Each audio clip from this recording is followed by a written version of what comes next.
Bonjour les loulous. Alors, aujourd'hui, c'est une fable au royaume des grenouilles.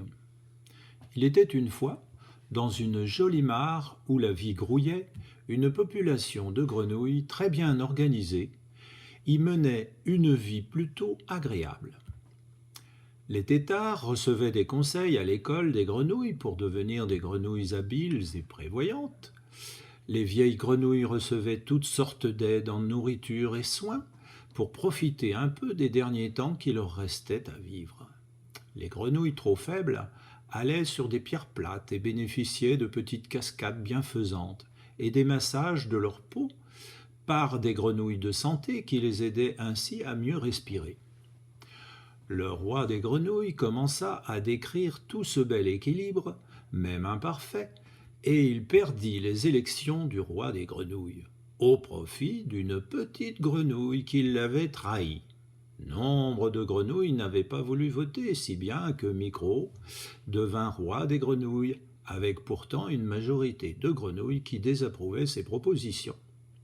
Oui, mais voilà, quand on se pense roi des grenouilles et qu'on s'imagine avoir le droit de contraindre tout son peuple à lui obéir, cela devient un problème énorme. Micro décida de réduire la place sur les pierres plates pour le plus grand nombre, pour accorder plus d'espace à ceux qui avaient déjà le plus de nourriture et qui voulaient se détendre et profiter de ce nouvel espace, pour même le louer aux plus malheureux qui en auraient vraiment besoin.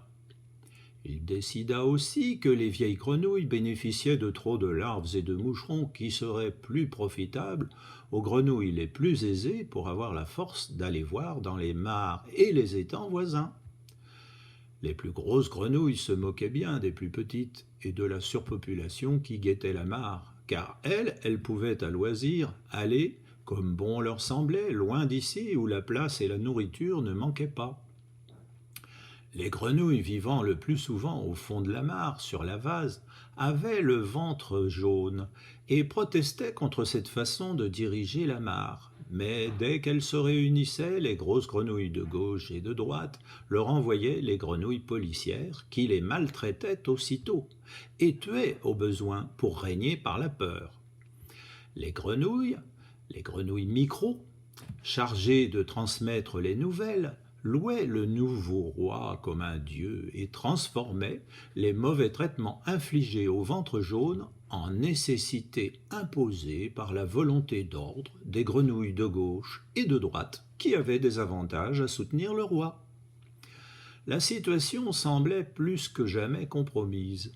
Les ressources de la mare s'amenuisaient du fait de la population grandissante. Les conditions de vie du plus grand nombre s'aggravaient au désespoir des plus vieux et des plus faibles. Beaucoup pourtant continuaient de se gaver au fast frog sans se poser de questions sur l'avenir ni aider les contestataires à faire entendre raison au roi. Tout aurait pu ainsi continuer sans changer grand-chose. Mais voilà, à force de négliger les signes d'un épuisement important des ressources de la mare, la sécheresse arriva et la catastrophe arriva sans crier gare. Les grenouilles n'avaient plus assez de place pour accueillir les malades ou les plus mal à l'aise. La nourriture se fit rare car certaines grenouilles avaient fait des provisions qu'elles gardaient jalousement au détriment des autres.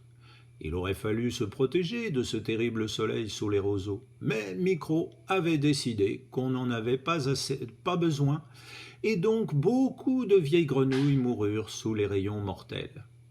Les seuls roseaux disponibles se trouvaient bien loin de cette mare, et le peuple ne pouvait s'y rendre sans dommage. La colère des ventres jaunes s'additionna à celle des insouciants d'hier pour réclamer justice et obtenir que chacun ait sa part équitable de bons moucherons revigorants et de larves nourrissantes. Mais, une fois encore, Micro se pensait le roi du monde des grenouilles et n'acceptait pas la critique, et encore moins la contestation.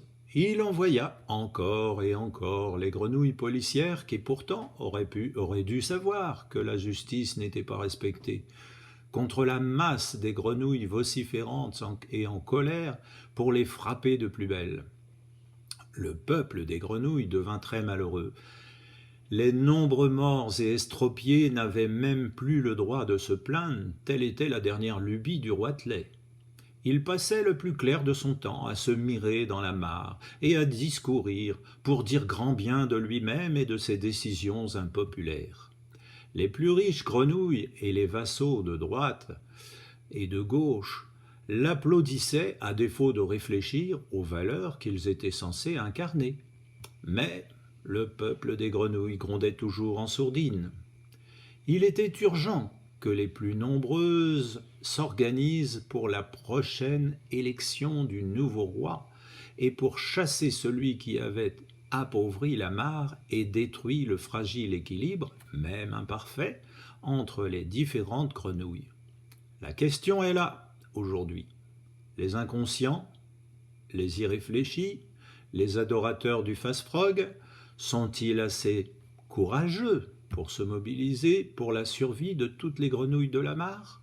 Pour le moment, la morale de cette histoire pourrait être qu'une petite grenouille ayant toujours vécu dans un coin privilégié de la mare devienne roi. Pourquoi pas?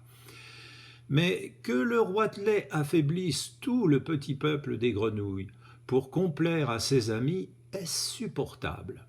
La volonté du plus grand nombre devrait en toute logique le chasser du trône usurpé par ruse et lâcheté des autres. L'urgence est au sauvetage de la mare tout entière et même de celle d'à côté. Pensez-y, vous qui barbotez peut-être encore dans l'insouciance rassurante et délicieuse du moment présent. Nos têtards auront-ils un avenir si nous ne faisons pas la démarche salutaire de sauver notre monde? Ne donnons pas la possibilité aux hérons de venir nous exterminer quand nous serons à bout de force. Et voilà, à bientôt.